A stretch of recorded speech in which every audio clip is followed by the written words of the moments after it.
We're the Beach Sandals crew. My name is Dalen. My name is Naya. I'm Brian. I'm Morgan.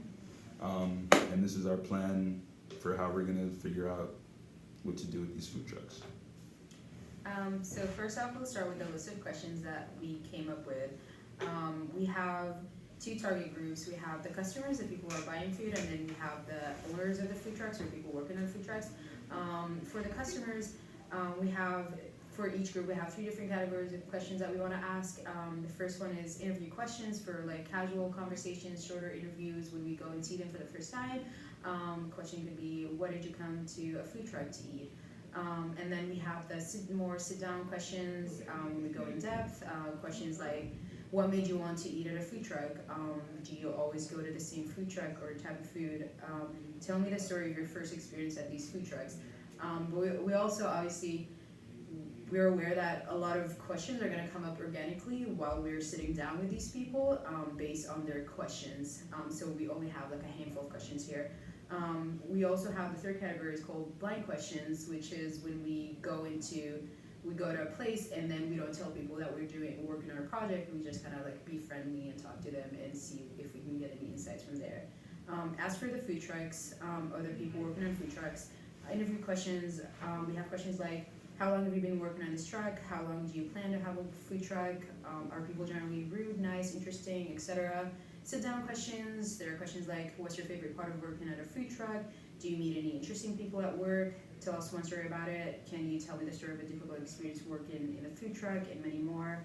For the blind questions, which are kind of like subtle brain picking, we have, how is your day going? Heavy, light? Does it get tough working here? What do you recommend I get? Why? And stuff like that. Oh, okay. And so we have a plan to go interview some people tomorrow.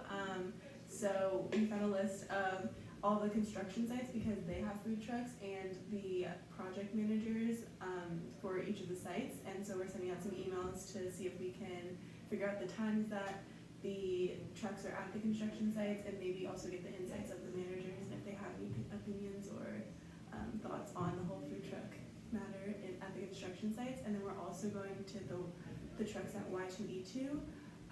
Brian and I are going to go, and we're planning to kind of casually go up to people, ask some casual questions, and also see if we can find times that the vendors have some downtime or maybe come back when they're packing up to potentially sit down and interview.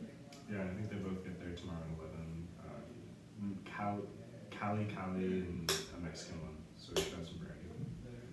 And then Sunday, we plan on checking out some food truck parks out in San Francisco, like Soma, Spark, Presidio. Those are like three of the main ones that I found on the internet. They're open from around 11 till about 5 p.m.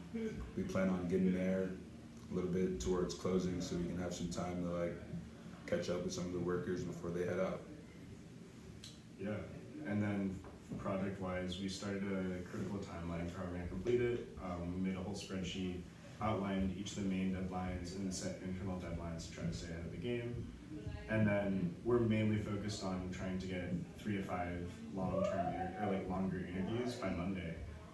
And so in addition to creating as many exposures as we can to food trucks and customers, we've also created a cold call list in case we aren't able to get people to sit down with us for longer interviews. And we think by casting a wider net, they might get more people.